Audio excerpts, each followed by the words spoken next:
Assalamualaikum warahmatullahi wabarakatuh. Selamat siang dan salam sejahtera untuk kita semua. Perkenalkan, nama lengkap saya Rivaldo Agung Yansen dengan NIM 2023110006. Saya mahasiswa Sekolah Tinggi Ilmu Ekonomi Yapan Surabaya, Program Studi Manajemen. Baik, di sini saya akan menjelaskan sedikit materi dari mata kuliah Studi Kelayakan Bisnis dengan judul Pemahaman terhadap studi kelayakan bisnis dan apa yang perlu diperhatikan dalam menyusun laporan studi kelayakan bisnis. Dengan dosen pengampu Bapak Rifki Suwaji, S, MN, MM, CPS, CPH, CFP. Oke, untuk mempersingkat waktu, kita langsung saja ke topik pembahasan kita. Yang pertama, lembaga-lembaga yang memerlukan studi kelayakan bisnis. 1. Perusahaan atau investor. Perusahaan atau investor sebelum memulai atau melakukan investasi dalam suatu bisnis, terlebih dahulu mengetahui apa yang menjadi potensi, keuntungan, serta risiko melalui studi kelayakan bisnis. Hal ini dapat membantu dalam proses pengambilan keputusan investasi. Yang kedua, bank atau lembaga keuangan. Bank atau lembaga keuangan dapat memerlukan studi kelayakan bisnis sebelum memberikan pinjaman atau pembiayaan kepada pengusaha. Hal ini bertujuan untuk membantu guna memberikan kemampuan yang dapat memberikan penghasilan serta membayar kembali pinjaman. Yang ketiga, lembaga pemerintahan.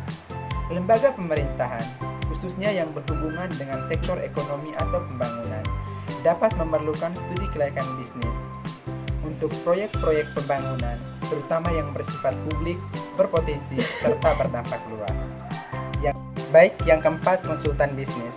Konsultan bisnis juga dapat memerlukan studi kelayakan bisnis untuk para klien yang mempertimbangkan peluang pasar baru, segmen baru, serta lokasi bisnis baru.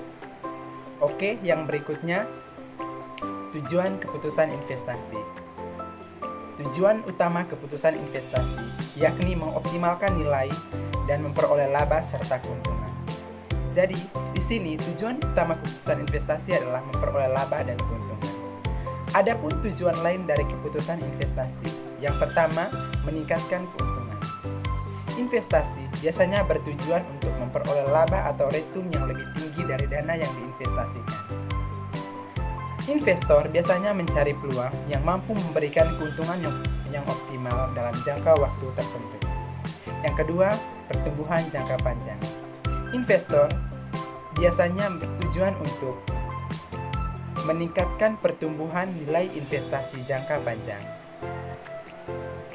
Hal ini mencakup peningkatan modal dan penanaman saham yang dapat memberikan keuntungan yang lebih tinggi di masa yang akan datang. Yang ketiga, mencapai tujuan keuangan tertentu. Keputusan investasi juga bertujuan untuk mencapai tujuan keuangan tertentu, seperti pensiun, pendidikan anak, dan pembelian rumah. Yang keempat, meningkatkan nilai perusahaan.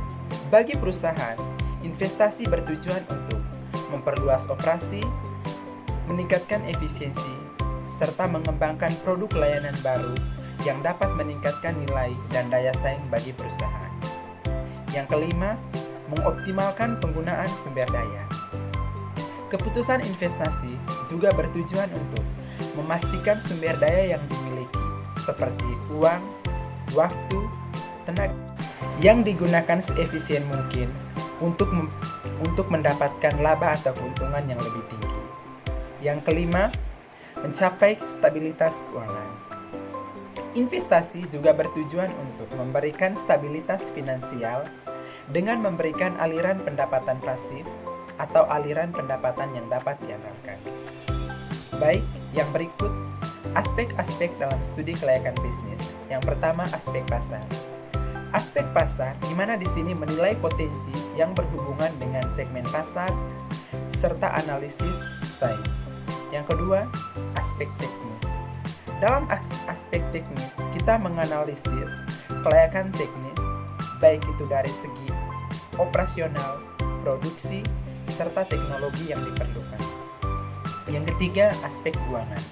Dalam aspek keuangan, kita menganalisis keuangan untuk menentukan apakah bisnis yang kita jalankan dapat memperoleh keuntungan atau tidak. Yang keempat, aspek hukum. Dalam aspek hukum, kita melakukan potensi serta mencari hal yang berkaitan dengan izin usaha dalam melancarkan suatu bisnis. Yang kelima, aspek organisasi. Dalam aspek organisasi, kita menilai sama tim dan struktur organisasi dalam melancarkan suatu bisnis. Yang terakhir, aspek lingkungan. Dalam aspek lingkungan, kita melakukan penilaian terhadap dampak sosial dan lingkungan yang dijalankan dalam suatu bisnis. Baik, yang terakhir kesimpulan. Kesimpulan dari materi ini adalah studi kelayakan bisnis sangat dibutuhkan oleh lembaga yang terlibat dalam perencanaan, pembiayaan, dan evaluasi dalam suatu bisnis. Baik, sekian pemaparan materi dari saya. Mohon maaf bila ada kata atau tutur kata yang kurang berkenan selama presentasi. Dari hati yang paling dalam saya mengucapkan mohon maaf. Besar harapan saya semoga presentasi yang saya paparkan pada hari ini dapat bermanfaat bagi kita semua. Sekian dan terima kasih.